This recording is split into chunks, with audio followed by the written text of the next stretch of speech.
ก็สบายดีบรรยากาศยามเช้าเนาะมื้อนี้ก็คือวันที่14เดือน3 2025ทุกคน ตอนนี้เว้าเสียงแล้วก็อยู่ที่เมืองกว้านแขวงหัวพันทุกคนก็ได้บรรยากาศยามเช้าเนาะป้าทุกคน อากาศเย็นจ่อยๆเด้อมาเบิ่งเงินผู้สาวนักเรียนกำลังเตรียมจะเข้าโรงเรียนได้นี่ทางรูปนี้มีโรงเรียนเด้อโรงเรียนมซเมืองกว้านเนาะผู้บ่าวผู้สาวตากแดด สบายดีสาวเมืองกว้านสบายดี โอ้มีแต่ผู้น่าฮักผู้งามๆเนาะสาวเมืองกว้าน โอ้หมอกโอ้คักสุดเลยหมอกปิ้วมาทางนี้ป้าอากาศสดเลยทุกคนเอ้ยนี่โอ้ไอเอกก็มาเบิ่งทางนี้ดูงามสุดเลยป้าอากาศสดอีดีทุกคนสาวเมืองกว้านสบายดีสบายดีมีแต่ผู้น่าฮักเนาะสาวเมืองกว้านนี่เนาะ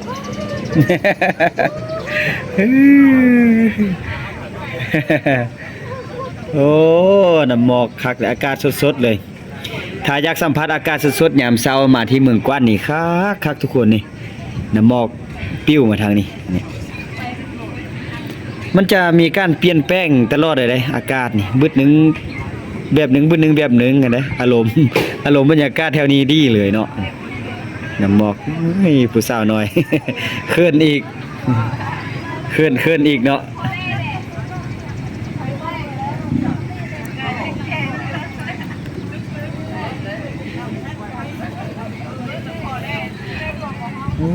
งามเนาะงามอีดีเลยทุกคนเด้องามบรรยากาศวิวถ้าเป็นฤดูฝนนี่จะเขี้ยวทุ้มเลยแหละแถวนี้เขี้ยวทุ้มเลย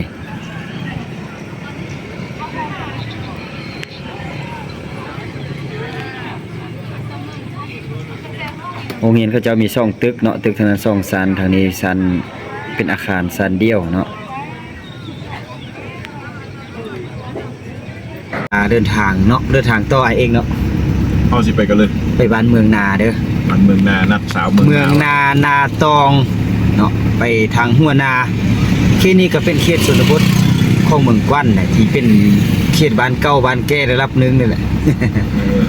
บ้านในตำนานว่าง่ายๆสบาย บ้านในตำนาน เมืองนาเมืองเยืองเนาะ แม่นซอกเลาะกินเขาก็เนาะ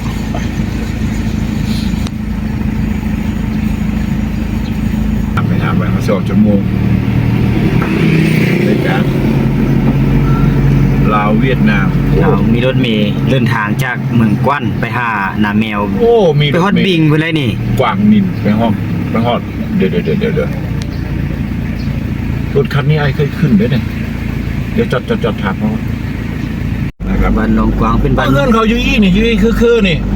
อยู่นี่แหละ อันนี้เป็นสนามเขา อันแรกเขาอยู่นี่แหละนะ เส้น จะ ทา เดิ ง นไป สุดยอดเลย นี่แหละครับผมชอบที่สุดเลยโซนล่องกว้างนี่แหละครับ อันนี้ฟาร์มเลี้ยงวัวนะครับ เด็กน้อยมงเมื่อกี้นี่จักปีเสียง ประมาณ8-9 ปีนี่นะ 9 ปี10 ปีเนี่ยบ่เกินนี่เนาะตาแพงเนาะ เขาจะฮู้หาเงินเองเลย เขา เขาไปหาหน่อไม้จากป่าไปขายเนี่ยโอ้หยางไป4-5 ลักพุ่นน่ะ โธ่ ไปขายที่ตลาดเมืองกวันนะครับ ประมาณ5 ลักได้เสียงจาก 5 นี้ ลัก นะ ประมาณ5 ลัก จากล่องกว้างไปใน5-6 ลักโอ้วิวงามขนาดเลยเสียงโอ้สิได้ขายญาติเนี่ยนนย้อนเบาความลาวบ่เป็น แล้วก็เด็กไม่เคยเจอนะเสี่ยงต้องไปดูๆเหมือนล่องกว้างเนี่ยเขาเห็นหน้านะ แจกขนมแล้วเขาสิบยันโอ้วิวสุดยอดเลย วิวงามเลย นี่ขนาดหนาฮ้อนเนาะเสียงเนาะ นี่แหละ โอ้หนาหนาวเนี่ยไอ้ายเนี่ยแบบป่านในสวรรค์วิมานเลยไอ้ายมานะครับคนกระแส1เนาะเสียงเนาะไอ้ใครอีกบ้านนี้ดีเจอละเพิ่น บ้านหนองกวางนี่ ล่องกว้างนะครับบ้านนี้แหละเดินไป เขาก็จะแวะถ่ายคลิปบ้านนี้ก่อนเนาะ บ่ไปก่อนเลยก็ได้ ไปก่อนนะ เขาเมืองนาเราค่อยมากันนะ ถ้าเราจะเดินทางไปเชียงขว้างไปเชนีเด้อไปซื้อๆนี่เด้อไปเพราะเราจะมีแยกทางซ้ายมือแล้วไปทางซ้ายมือไปบ่อนเนินนี่บ่ไกล โอ้ คันไปทางขวามือผิดได้ ทางขวานี่ไปเมืองนาเนาะ บ่ทางขวานี่ออกจะไปออกสู่ เมืองหัวเมืองพุ่นแหละ แม่นออกไปซื้อเมืองหัวเมืองนาสลา โอเค ทุกคนงามแท้หมู่บ้าน ลองกวาง หมู่บ้านลองกวางเป็นสวนเผ่ามงทุกคนงามโอ้เหือนเขานี่ จอดได้ ยังเป็นเหือนแบบดั้งเดิมทุกคน จอดวันที่มันที่ไหน นี่ก็คือบรรยากาศของบ้านลองกวางเมืองกวั้นแขวงหัวพันทุกคนก็เป็นบรรยากาศยามเช้าแดเนาะเหือนเขาเจ้านะทุกคน เป็นบ้านมงที่ยังดังเดิม ยังดั้งเดิมยังแบบบ้านๆเลยเอก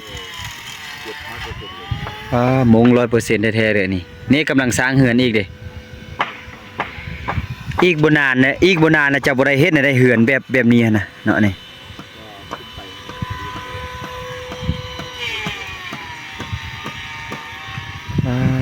ทุกคนงามมาเที่ยวมาชมได้เด้อทุกคนบรรยากาศนี่ คือตรงไปโน่นนะไปเชียงขวงนะครับ โอ้สบายดีโอ้ยังบรรยากาศคักเลยเนาะบ้านเฮานี่เนาะโอ้ลูกสาวเจ้าว่ะโอ้อันนั้นเด้ เอาขนมบ่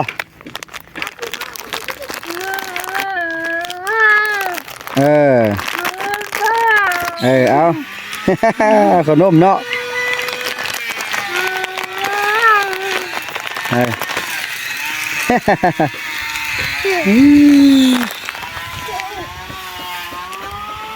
ตัวเอาขนมแม่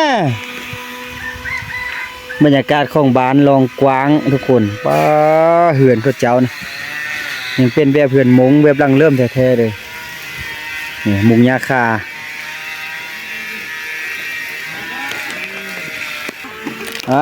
เล่นมาแล้วเอาขนม เอา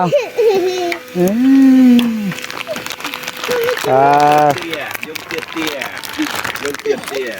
เอา ขนม ดีใจเลย คุณดีเสียงลงมือมีหลายอยู่ ตัวไม่แม่โอ้ยยานนี่ เล่น เบาแบบหายเด็กน้อยมาเบาหายเด็กน้อยมาเอาขนมอยู่นี่บอก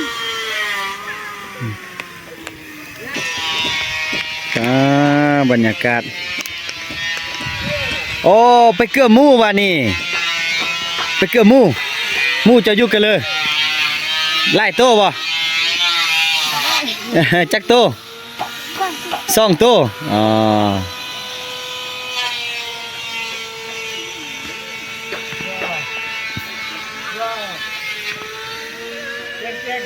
เด้อนี่ก็กำลังสร้างเหือนใหม่เนาะ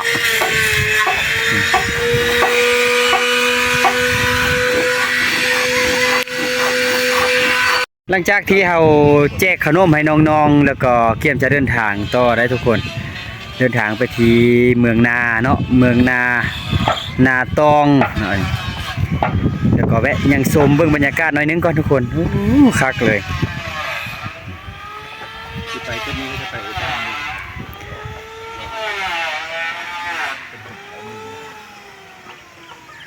หงาม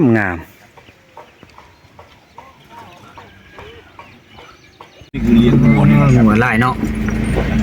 เขาได้เงินหลายได้เสียงบ่อนเลี้ยงงัวเขาแบบโอ้เต็มเลย ตัวตุ้ยเลย ตุ้ยด้วยนะครับ มีเนื้อครับไปเมืองนานะครับ10ลักก็คือว่า อ๋อ 8ลัก7ลักเนาะ 7 ลักนะครับต้องไป7 ลักเขาเมืองนา ได้อยู่ยอดวิวสุดเลยในเมืองนาทางความเดี๋ยวนั่นแหละครับข้างล่างนั่นแหละครับภูเขาเมืองนาในตำนานครับสวยงามครับภูเขาเนี่ย ดอกไม้ในป่างามแท้เด้ ดอกบานนะครับโอ้สุดยอดเลยเชียงคุ้มค่ามากเลยยังไง จะตัดถิ่มเด้อพี่น้องเคยพายไปนะก็ได้จะมันงามเลย ข้าวอ่อนมันจะเป็นสีข้าวอ่อนจุ๊บนะเอาไปจุ๊บนะไตแดงไตดำเขาจะเป็นจุ๊บนะครับ จุบกินเจ็บเลย แจ๊บไก่เขาจะ เขาจะรู้จักดอกนี้ดีนะครับดอกบ้านเขา ดอกบานป่าบางคนก็ปลูกเลย บอกบ้าน บางคนก็ไปปลูก เขามากับจิตรักเชียง 7 ลักโอ้10 ลักนับแต่เมืองกว้าน เมืองกวัน10 หลักนะครับ11 หลักประมาณนี้นะครับ โอ้วิวเนาะน้ำ ตะกี้ตะเก้านะเชียงเจอเก้าเจอก้อนเนี่ยคนเขาสิมาทางเมืองนาเด้เวลาที่ลงไปจากซัมเตอร์ไปเมืองแซนเมืองคำเกิดอ่ะ เมืองนาแม่นเป็นบ้านเก่าแก่ได้เป็นบ้านเก่าแก่แล้วก็เป็นบ้านที่มีหลายคนน่ะอพยพไปนี้ไปนั้น เพราะว่าในสมัยสงครามในแต่กี้นี่เข้าอันนั้นได้นี่อ่ะเป็นบ้านที่ตั้งแบบว่า ลบดีว่ะ ลบนี่แล้วก็มีทางอันเหลืออันกว้างน่ะเป็นหงหม้อหงหยังต่างๆอยู่นี่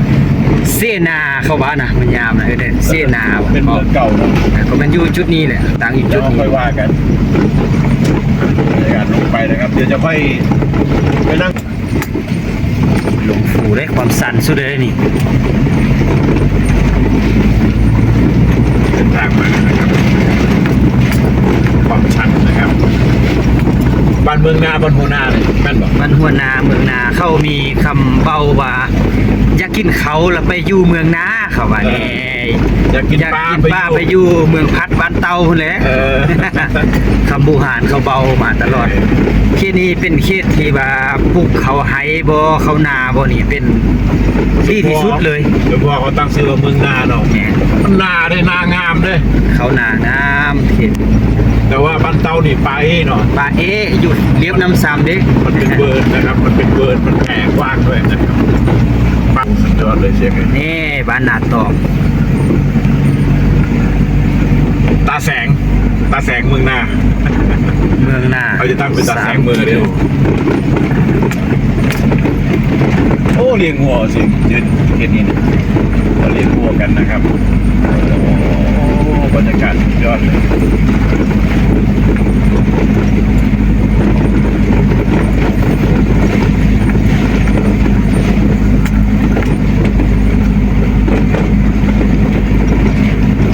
ขี้งัว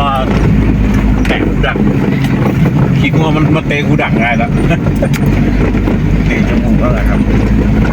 ไต่ความสูงลงนี่เจ็บจะฮอตแล้วอีก3 ลัก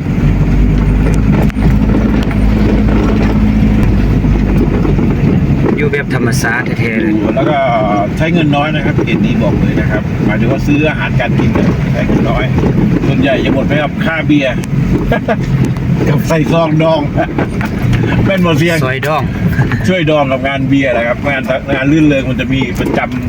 ำเกือบทุกเดือนนะครับ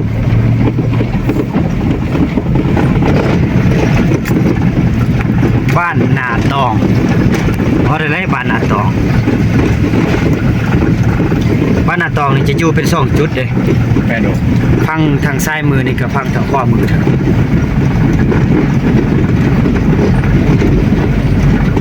บ้านนาทอง แต่เขาเขียนใหม่เนี่ยเป็นนาทองนะครับ บ้านนาต้อง พอในเขตบ้านก็จะลาดยางนะครับ กะไข่แด้เนาะ หมดเขตบ้านนี่ก็จะไปง่ายหน่อยนึงเด้อ ตาลคู่โอ้ ก็คือว่ามิดเถอะเนาะไปหายไปส่วนหมดว่า ไปส่วนอ๋ออยู่นั่นเขาสิอยู่อุ่นเนี่ยอยู่ข้างตั้งเนินน่ะอยู่กวงเนินกวงบ้านเนี่ยเขาสินั่นนะครับ เงินเวงนี่นะฮะเขายังสร้างแบบเก่าอยู่เลยนะคุณก้อนหินนะครับอันนี้คือเขตเมืองนานะครับ ของการบ้านเนี่ยนี่ โอ้ดูนะครับนะนาข้าวอุดมสมบูรณ์สุดๆแล้วนะครับเขตนี้ไม่ได้ใช้ปุ๋ยเคมีครับแต่ได้ข้าวเยอะบอกเลยครับ บอกคำเดียวเลย แต่ว่านามันน้อยนะครับ มีอยู่อ้อยหนึ่งนะแต่ถ้าคนอยู่เยอะก็อยู่ไม่ได้ก็ต้องอพยพโยกย้ายไปอยู่ที่อื่นนะครับก็นานะครับ โอ้หนาฝนหนามาเราเสียงเนาะ แม่นเด้อแล้วลูกฝนนี่สุดยอดเลยเขตนี่ เดี๋ยวจะชวนเบาเสียงมาให้ได้ครับหน้าฝนนะครับ ช่วงเดือน สาวซอกหาปลา 10เดือน10เดือน11อย่างธรรมชาติดีเลย บ้านเฮือนตั้งอยู่แคมป์นานี่ก็มีเฮือนงามคือเลยนะเฮือนปุ้นก็ อันนี้สมัยใหม่ก็เพิ่งจะมีนะครับ บ้านพัฒนาแล้วบ้านนาทองเป็นที่นอกสิว่านาตองนะครับทำเก่าโบราณ หน้าตองเด้อเขาจังจีเขาเจอเด้อ ตั้งเขาเจอนะครับ นาทองนี่คือหน่วยงานรัฐมาเขียนใหม่นะครับอะไรเงินหลังนั่นนะหลังอุ่นนะเงินน้องมอนนะยู่บ่ยู่บ่ อยู่แท้ บ้านนี้เขาก็จะตำผูกเลยนะครับ เป็นบ้านเก่าแก่บ้านดังเดิมอีดีเด้อทุกคนบ้าน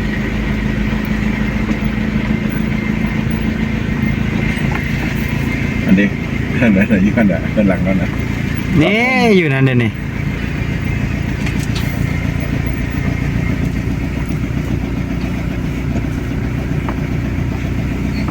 โอ้มีโฮมจอดเลยครับงามเลยวิวงามๆทุกคน บ้านนาตอง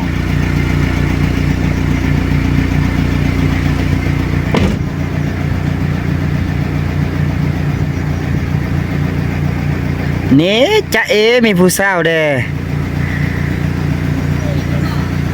สบายดีเนอะผู้สาวงามๆในสาวหมอนซื้อหมอนนี่เนาะ